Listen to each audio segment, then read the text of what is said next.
나누고자 합니다. 옆에 분들을 바라보시면서 잘 오셨습니다. 인사해 주세요.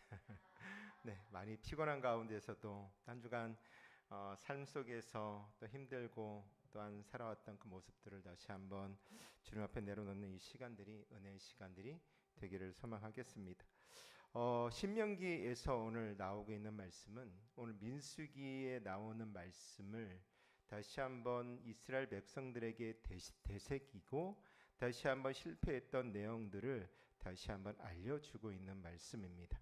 어떻게 보면 이 실패를 가지고 이 두 번째 기회를 맞이하고 있는 이 가나안의 입국에 대하여서 너희들이 두 번째 실패를 해서는 안 된다.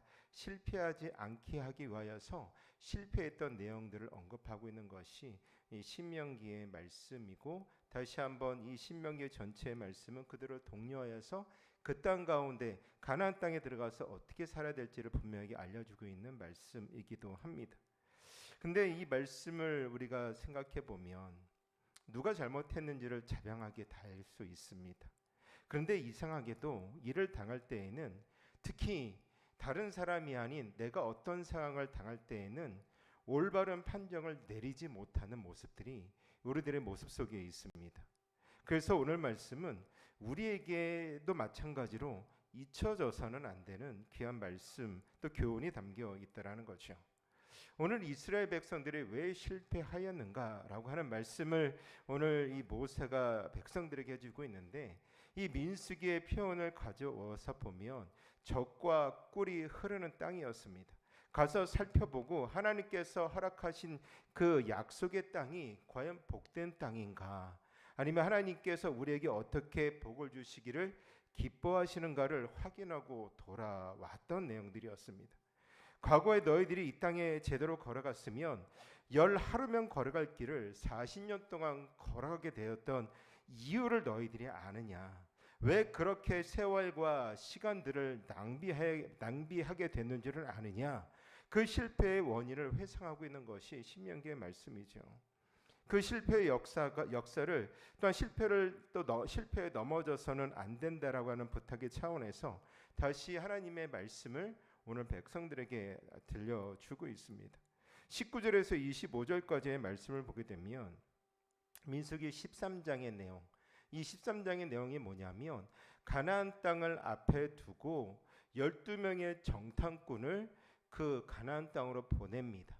그래서 정탐하고 돌아온 12명 중에 두 부류의 사람들 중에 한 부류는 우리가 가나안 땅을 충분히 차지할 수 있고 그 땅은 우리가 충분히 하나님께서 함께 하시면 우리가 충분히 정복할 수 있는 땅이다라고 여겼고, 나머지 10명은 그렇지 않다. 그들의 사람은 장대한 사람이었고 또한 크고 두려운 땅이었고, 그 앞에 우리가 섰을 때에는 마치 메뚜기와도 같은 메뚜기 컴플렉스를 가지고 있는 그런 컴플렉스의 모습들을 고백하고 있는 것이 10명의 정탐꾼의 모습이었습니다. 근데 이 이야기가 들려졌을 때 오늘 본문 26절 말씀에 보면 그런 모습을 보였던 그 백성, 그 10명의 정탐꾼의 이야기를 들었던 사람들이 어떻게 이야기를 하냐면, 너희가 올라가기를 원하지 아니하고 너희 하나님의 명령을 거역하였다라고 말씀하고 있습니다. 그러나 하나님의 백성들은 들어가는 것을 거절했다라고 말씀해주고 있죠. 모세는 여러 번 이 문제에 대하여서 백성들에게 저들의 잘못들을 돌이키기 위하여서 노력하였다라는 것을 기록하였다라는 것이죠.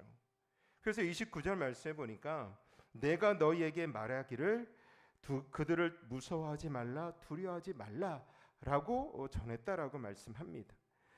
그렇게 두려워하지 말아야 될 것, 우리가 걱정하지 말고 무서워하지 말아야 될 것이 근거가 뭐냐면 30절 말씀에 등장하고 있는데, 너희보다 먼저 가시는 너희의 하나님 여호와께서 애굽에서 너희를 위하여 너희 목전에서 모든 일을 행하신 것 같이라고 말씀하고 있습니다.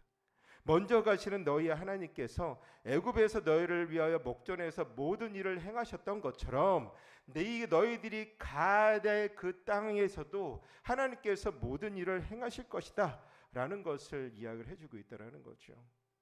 다시 한번 말씀드립니다. 애굽에서 너희를 위하여 내 목전에서 모든 일을 행하셨다라는 게 뭐였을까요? 애굽에서 종로로 타였던 이스라엘 백성들을 하나님께서 친히 그 백성들을 이끌어내셔서 하나님께서 약속하신 그 땅으로 인도해 내셨다라고 하는 사건입니다.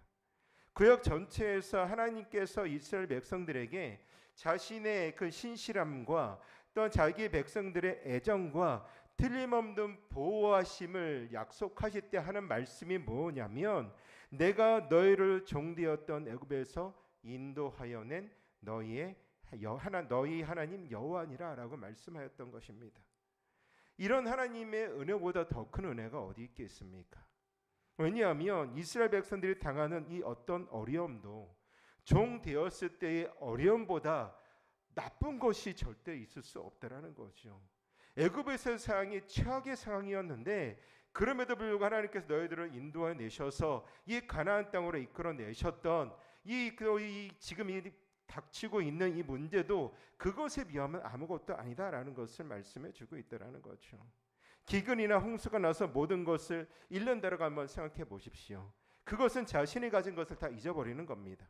이스라엘 백성들이 기근이나 홍수나 외적인 적이 있든지 그건 그들 자신의 기업을 가졌을 때 생겼던 문제라는 거겠죠. 자기 소유가 있어서 생겨난 재난일 겁니다. 그러나 애굽에 있었을 때는 그런 고민이 없었습니다. 내 것이 없었기 때문에 그렇다라는 거죠. 그들은 그 땅 가운데서 행복했습니까? 전혀 행복하지 않았습니다. 하나님 앞에 부르짖었고 그 부르짖는 기도를 하나님께서 들으셨다라고 말씀해 주셨거든요. 그들은 그 가운데서 행복할 수가 없었습니다. 가질 수 있는 입장이 아니었습니다. 나는 너희의 종되었던 애굽에서 인도해낸 너희 하나님 여호와니라. 이 말씀을 우리가 기억한다면 어떤 문제이든 어떠한 난간이든 어떠한 절망이든 이스라엘 백성들에게 있어서는 절대 절망이 되어질 수 없고 절대로 문제가 되어질 수 없고 절대로 난간이 되어질 수 없는 희망만이 그들에게 있었다라는 겁니다. 거기서 꺼내신 하나님이 그보다 더 나은 조건을 가지고 모든 문제를 해결해 주시지 않겠느냐라고 고백을 하고 있는 겁니다. 오늘 30절 말씀의 근거는 애굽에서 너희 하나 여호와가 너를 위하여 싸우신 것처럼 너를 위하여서 이 가나안 땅 그 안악 자손을 바라볼 때 너희들이 두려워하지 말아라라고 말씀을 해주고 있는 겁니다. 무엇이 걱정이겠느냐라고 질문하고 있습니다. 그런데 신약이 와서 보면 이 구약에서 나는 너희의 종되었던 애굽에서 인도하여 낸 너희 하나님 여호와가 아니라 신약에서는 나는 너희를 구원하기 위하여 내 아들을 너희에게 보내신 아들 예수를 보낸 너희 아버지가 된다라는 이 말씀 앞에 우리는 주목할 수 있는 겁니다. 출애굽 사건이 이미 이 내용을 예포하고 있음에도 불구하고 그 아들 예수 그리스도를 갈보리 십자가에 못 박았다라는 것으로 인하여서 모든 문제가 있어서 문제가 있다 할지라도 우리는 걱정할 것이 없고 하나님이 내 편이 아닐지라도 또 모르신다 할지라도 우리가 그것 앞에 의심할 필요가 없다라는 겁니다. 왜냐하면 하나님은 우리의 모든 것을 아시는 분이며 우리의 머리털을 하나까지도 세시는 분이기 때문에 그러합니다. 어떤 근거로 그렇게 이야기를 하겠습니까? 예수 그리스도의 십자가입니다. 그 근거로 우리는 걱정과 근심, 못 믿을 것이 아주 없음을 믿으시기를 부탁드리겠습니다. 우리가 예수 그리스도의 십자가를 바라볼 때 모든 의심은 사라질 것이고 또 그 의심이 있을지라도 그 모든 것을 십자가 앞에 내려놓는다면 하나님께서 그 모든 것을 다 해결하여 주실 것입니다. 오늘 지금 이 모세가 말하고 있는 근거는 뭐냐면 애굽에서 너희 하나님이 너희를 위하여 싸우신 것처럼 이제도 싸울 거야. 뭔 걱정이야 라고 말하고 있는 겁니다. 그런데 32절에 어떻게 말씀하고 있냐면 이 일에 너희가 너희의 하나님 여호와를 믿지 아니하였다. 이스라엘 백성들이 여호와를 믿지 아니하였다라는 겁니다. 무엇 때문에요? 이 아까도 모세가 이야기했잖아요. 두려워하지 말라, 무서워하지 말라. 29절의 이야기를 했지 않았습니까? 근데 이스라엘 백성들이 믿지 않았던 이유는 뭐냐면 두렵기 때문에 하나님을 신뢰하지 않았기 때문에 하나님 앞에 불순종의 모습을 보였다라는 겁니다. 신명기를 시작하면서 10하루길이면 들어갈 곳을 몇 년 동안 방황을 하였다고요? 40년 동안 방황하였다라고 말씀하고 있습니다. 하나님의 약속과 보호를 그들이 믿지 않았다라는 거죠. 종되었던 애굽에서 꺼내신 하나님, 광야 길을 안아서 오게 하셨던 하나님이 또 33절 말씀에 가데스 바네아까지 오도록 그들이 만나를 먹고 구름 기둥 불 기둥으로 인도함을 받았던 이스라엘 백성들이 못 가겠다라고 이야기를 하고 있습니다. 왜 이런 일이 일어났겠습니까?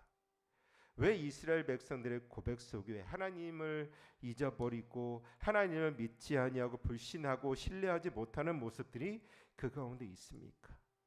왜 이스라엘 백성들은 하나님을 의지하는데 실패하였습니까? 그것은 바로 인간이 가지고 있는 본성 때문입니다. 죄는 하나님을 반대로 하는 것으로 쏟아져 내려가고 싶어하는 습성이 있습니다. 하나님께로 나아가고자 하는 것이 아니라 하늘나라를 향하여 나아가고자 하는 것이 아니라 세상을 향하여서 세상의 정욕과 안목을 위하여서 살아가고자 하는 것이 바로 우리들의 인간의 죄된 습성이라는 거죠. 우리가 이것을 철저히 무너뜨리지 않고 말씀 가운데 적용되어지지 않으면 우리는 늘 하나님과 반대되는 길로 나아가는 것이 우리들의 모습이라는 거죠. 죄성이 무엇으로 흘러가냐면 이렇게 흘러가는 겁니다. 하나님은 내 편이 아니야. 오늘 이스라엘 백성들에게 있어서 가지고 있던 죄의 모습은 뭐냐면 하나님은 내 편이 아닌 것 같아 라고 이야기를 하는 겁니다. 27절 말씀을 한번 보십시오. 장막 중에서 원망하여 이르기를 여호와께서 우리를 미워하심으로 아모리 족속의 손에 넘겨 멸하시려고 우리를 애굽 땅에서 인도하여 내셨도다 라고 말씀합니다. 이 말을 다시 한번 말씀드리면 어떤 말이냐면 하나님이 우리를 아모리 사람에게 죽이려고 바로를 치고 10가지 재앙을 내리고 홍해를 가르고 만나를 먹이고 구름 기둥과 불 기둥으로 인도해 내셨고 지금 우리를 이곳에서 죽이려고 한다라고 하나님을 원망하고 있는 겁니다. 상식적으로 생각을 해봐도 한번 생각해 보십시오. 하나님이 이 이스라엘 자신의 백성들을 죽이시려고 그 애굽에서 꺼내어서 그렇게 40년 동안 그들을 지키시고 보호하시면서 가나안 땅으로 들어가게 하셨을까요? 아니라는 겁니다. 27절 말씀이 그거든요. 인간의 잘못된 모습이 뭐냐면 이스라엘 백성들을 죄로 인해 죽이시려면 백성들을 애굽에서 노예로 두셨던 것이 가장 좋았을 거라는 겁니다. 오늘 이스라엘 백성들에게 있어서 하나님은 내 편이 아니야라고 하는 말씀을 27절 말씀에 그렇게 이야기를 하고 있는 겁니다. 이것이 오늘 이스라엘 백성들의 모습이고 지금 이 땅을 살아가고 있는 저와 여러분들의 모습이기도 합니다. 우리는 절대로 우리의 죄성이 없다라고 자부할 수 있는 사람이 누가 있겠습니까? 하나님께로 나아간다라고 열심을 내고 있지만 얼마만큼 하나님께로 나아가고 있는가? 아니면 하나님께로 멀어져서 세상을 향하여서 내가 나가고 있는가? 나의 생각과 나의 그 삶의 방향들을 한번 돌아보신다면 우리의 죄성이 낱낱이 드러날 수밖에 없다라는 거죠. 하나님이 인간에 대하여 공평하지 않는 분, 자신의 유익과 명예와 지혜를 위하여서 우리에게 최종적인 어떤 혜택을 주시지 않는 분이다라고 생각을 하는 것이 바로 이 백성들의 모습이었습니다. 이것은 우리의 신앙생활 현장 속에서도 끊임없이 다가오고 있는 모습입니다. 우리는 얼마나 어려운 일을 당하면 어떻게 합니까? 왜 이런 일이 생겼을까? 내가 뭘 잘못했을까? 어떻게 이 상을 넘어갈까라고 생각을 합니다. 근데 그 시간들이 길어지다 보면 그 상황들이 정말로 길어지다 보면 어떻게 이야기를 하냐면 하나님이 왜 나를 이렇게 두셔? 왜 하나님이 나를 이렇게 하실까? 하나님이 나를 가만두셔? 왜 나에게 더 큰 어려움을 허락하셔? 라고 하는 고백이 나오는 겁니다. 우리의 신앙에 있어서 최고의 문제가 뭐냐면 죄의 본성을 다스리지 못하는 겁니다. 하나님이 내 편이 아니냐라고 하는 문제 앞에 섰을 때에 하나님은 내 편이 아닌 것 같아 라고 이야기를 하는 거죠. 우리가 성경 말씀 가운데 정말로 좋아하는 말씀 구절이 있습니다. 내게 능력 주시는 자 안에서 나는 모든 것을 할 수 있다. 우리가 이 말씀을 주문처럼 외우지만 이 고백이 무색하게 어느 순간 내게 능력을 주시는 자에게서 모든 것을 할 수 있다라고 생각하지 아니하고 하나님이 나에게 함께 하시지 않고 도저히 내 편이 아닌가라고 고백을 한다라는 거죠. 근데 그런 생각을 하면 묘하게도 그런 생각을 지지하는 모습들이 많습니다. 오늘 이스라엘 백성들도 마찬가지였습니다.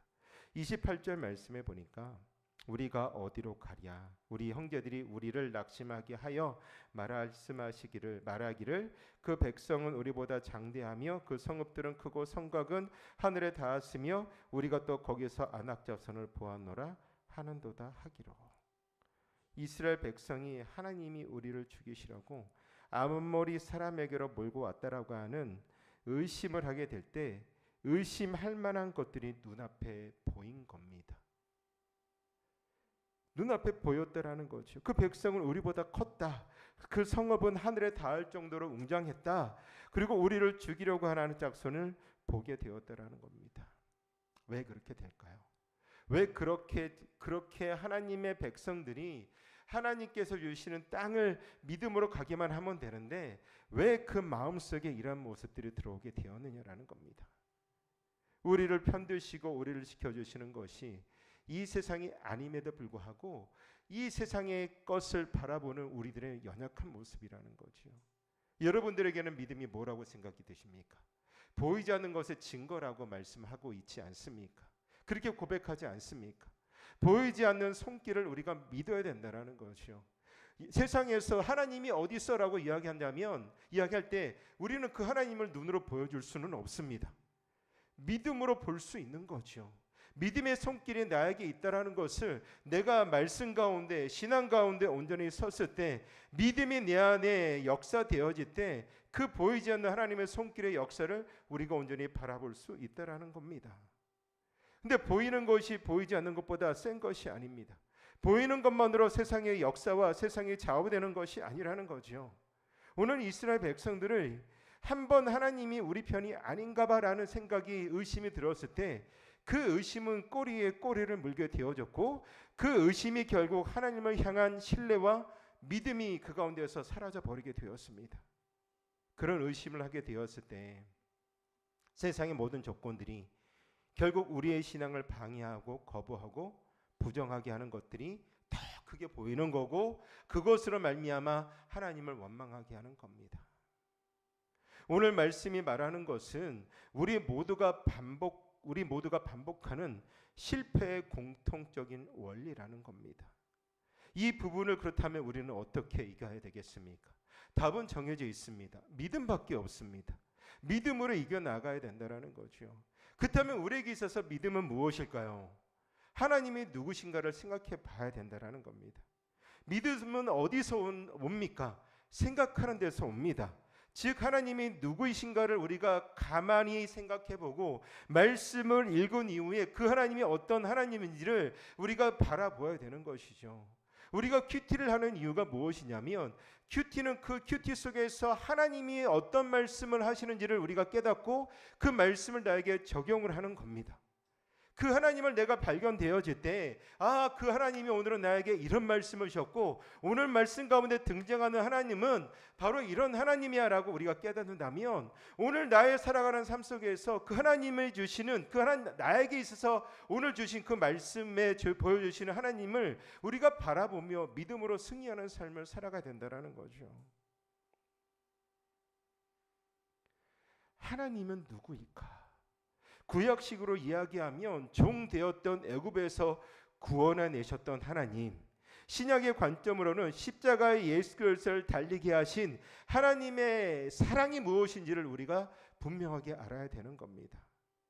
우리가 그것을 안다면, 우리가 그것을 진정으로 깨닫는다면 우리에게는 무서울 것과 두려울 것과 의심할 것이 없다라는 거죠. 믿음이란 내가 의지하고 내가 의존하는 대상, 즉 그것이 하나님임을 우리가 기억하고 그 하나님이 얼마나 성실하냐, 얼마나 능력이 있냐, 얼마나 내 편을 드시느냐 라고 하는 것을 의심해서는 안 된다는 겁니다. 우리는 하나님을 잊고 삽니까? 안 잊고 삽니까? 주일날, 아니 금요일 빼고 여러분들은 하나님을 매일매일 생각하십니까? 얼마만큼 하나님을 내 마음속에 두고 그것을 의지하며 살아가고 있으십니까? 우리는 하나님을 잊을지라도 하나님은 저와 여러분들을 잊지 않으시는 분이십니다. 우리는 염려함으로 그 키가 더 늘릴 수 없는 자이지만 하나님은 우리를 위하여 온천하를 만드신 분이고 우리를 위하여 그 아들 예수 그리스도를 우리에게 보내어 주셨고 필요하다면 어떤 일이든지 하실 수 있는 전능하신 하나님이십니다. 이것이 저와 여러분들의 믿음의 근거가 되시기를 부탁드리겠습니다. 불신앙과의 싸움에 있어서 하나님을 믿을 것이냐 안 믿을 것이냐의 싸움이 아닙니다. 불신앙은 인간의 죄의 본성이 하나님이 내 편이냐라고 하는 의심이라고 하는 서두에 말씀을 드렸습니다. 의심이라는 것은 결국 뭐냐면 자기만이 자기 편이라는 것을 이야기하고 있다라는 거죠. 결국 신앙의 중요한 싸움은 하나님을 의지하느냐 자기를 의지하느냐라는 것입니다. 하나님을 의지하십니까?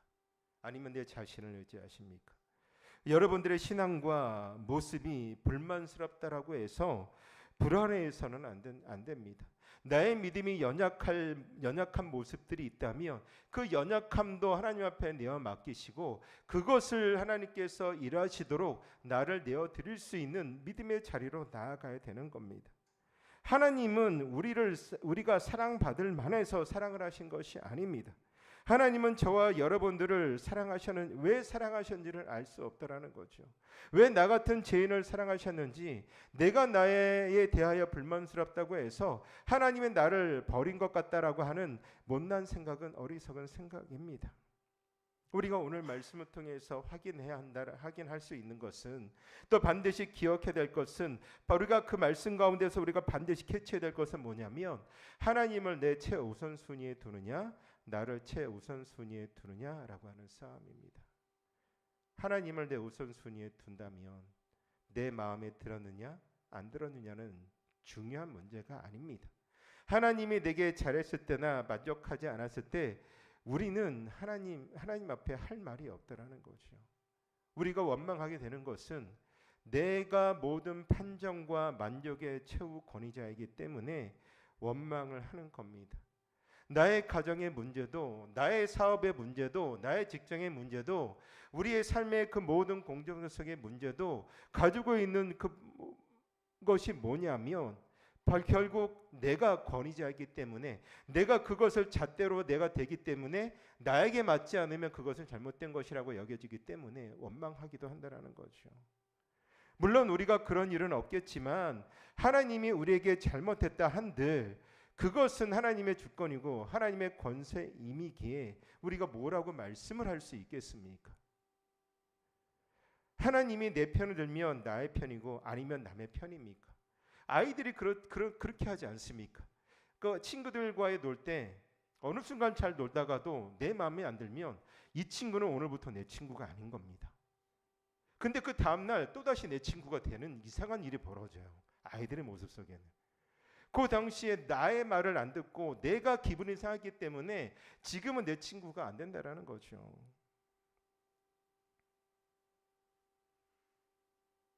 하나님이 정하시고 결정하시지 내가 결정할 수 있는 문제가 아무것도 없다라는 것을 말씀을 드리고 싶은 겁니다. 골로새서 3장 17절 말씀에 이런 말씀이 있습니다.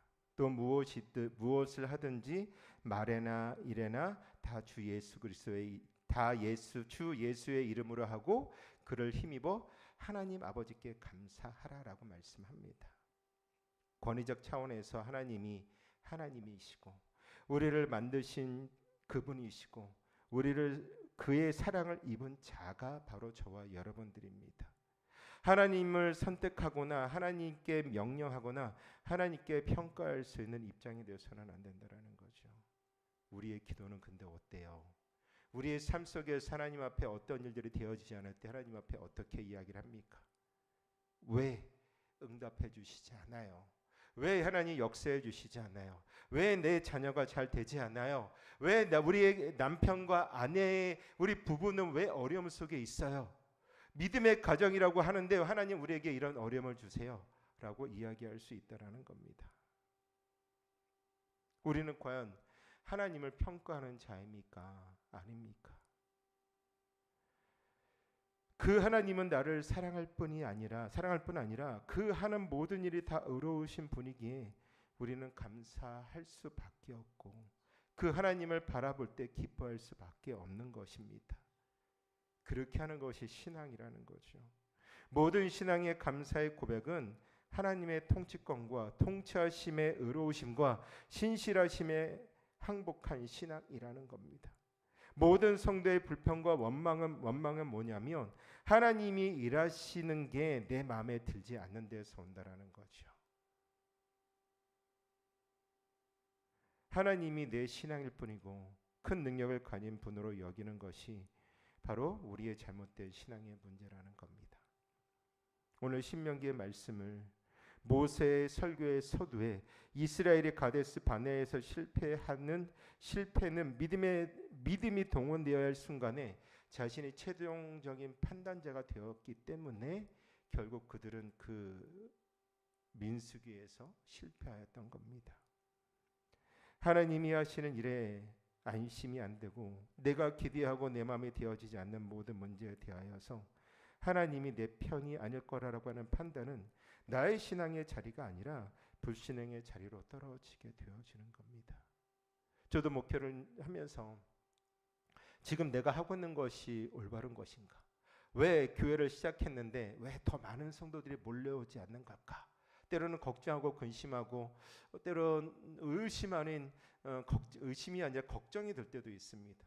그럴 때 저의 고백이 이런 고백이라면 여러분들은 저와 함께 할 수 있겠습니까?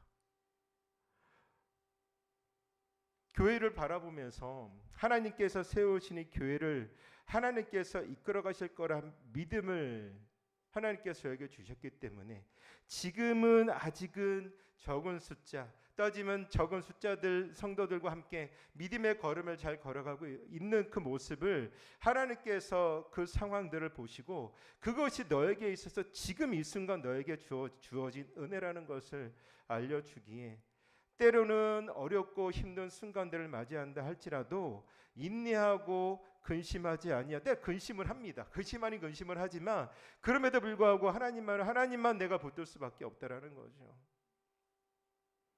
지금 다리가 아픈 것 때문에 전도하는 자리에 때로는 잘 나가지 못하는 순간들도 있지만 그럴 때에도 걱정이 듭니다. 내가 전도하지 않는 것으로 인하여서 과연 하나님 이 주변의 사람들에게 나는 과연 이 교회는 잘하고 있는 건가? 소문은 잘 전달되어지고 있는 건가라고 하는 걱정도 하기도 합니다. 그런데 모든 것들은 하나님 앞에 맡기는 것밖에 없는 것 같습니다. 그것이 우리의 모습이라는 것. 내가 그분 하나님 앞에 내가 판단자가 절대로 되어서는 안 된다는 겁니다. 여러분들도 마찬가지입니다. 우리 여러분들 하는 모든 일들의 판단을 자신의 판단을 하지 마시길 부탁드리고 모든 것을 하나님 앞에 맡기고 나아갈 수 있는 믿음의 걸음을 걸어가시기를 소망합니다.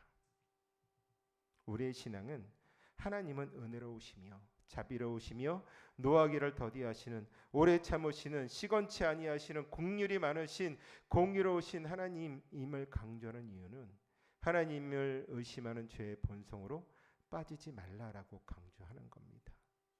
결국 나는 혼자야 라고 하는 이 자리로 떨어지지 마셨으면 좋겠습니다. 그는 우리를 위하여 그 아들 예수 그리스도를 우리에게 보내주셨습니다. 그리고 십자가 달려 죽으시도록 우리 편을 드시는 하나님임을 기억하셨으면 좋겠습니다. 그 십자가 앞에 원망할 그 어떤 일도 찾을 수 없다라는 거죠. 근데 죄를 가지고 있는 자에게 그 십자가 앞에서도 하나님을 원망하고 예수님을 원망하는 그런 모습이 우리 가운데 있다라는 겁니다. 하나님이 이렇게 원망하는 우리들을 벌 주기에 마땅하지 않으십니까? 그런데 그럼에도 불구하고 우리를 사랑하시고 복 주시기를 원하고 우리의 편을 들기 위하여 이 세상을 지으신 능력으로 모든 것을 동원하셔서 내 편을 들어 내 인생을 간섭하고 계시다라는 사실을 반드시 믿으시기를 부탁드리겠습니다. 말씀을 맺겠습니다. 우리의 모습들을 돌아보십시오. 우리의 믿음이 마치 이스라엘 백성과 다를 바 없는 삶을 살아가고 있고, 아니 어떻게 보면 이스라엘 백성들은 그거를 직접 경험해 본 사람, 우리는 그 경험이 어떠한 결과로서 나았는지를 알매도 불구하고 여전히 이 백성들과 같은 동일선상에 놓여 있다는 것은 우리가 그보다도 못한 존재임을 우리는 발견하게 되는 것이죠. 지금까지 종되었던 집에서 하나님의 크신 능력으로 구원함을 얻고 죄사함에서 죄에서 해방이 되어지고 광야길에서 먹이시고 입히시는 그 기적을 바라보고 그의 품에 안겨왔고 구름 기둥 불 기둥으로 그들을 여기까지 인도해 낸 것이라는 거죠. 그 역사가 오늘 말씀 속에 있지 않습니까? 그 은혜가 있음에도 불구하고 지금 어떻게 할까요? 라고 지금 어떨까라고 우리 하는 그 고백을 하고 있다면 우리의 모습들을 다시 한번 돌아볼 것을 우리에게 보여주고 있는 것이 바로 이 말씀입니다. 마태복음 28장 20절에 내가 너에게 분부한 모든 것을 가르쳐 지키게 하라. 볼지어다 내가 세상 끝날까지 너희와 항상 함께 있으리라. 나와 함께 있을 것이다라고 말씀해주고 있습니다. 이 말씀을 기억해야 되지 않겠습니까? 어떠한 순간 속에서도 어떠한 상황 속에서도 하나님을 원망하는 것이 아니라 나 혼자 있는 것이 아니라 하나님 앞에 내가 원망과 불신을 드러내는 나의 모습이 아니라 지금까지 지켜주셨던 은혜를 우리가 기억한다면 그 은혜를 다시 한번 지금부터 그 은혜의 자리로 더욱더 깊게 저와 여러분들이 젖어들어야 되는 것이 우리의 신앙의 모습일 것입니다. 그 보호와 사랑 속에 있다는 것을 기억하고 분명히 나아간다면 우리에게는 샬롬의 평강이 주어질 것이고 이 세상에서 우리들을 승리케 하여 주실 것을 믿고 그 믿음 안에서 나아가시기를 예수님의 이름으로 축복드리겠습니다.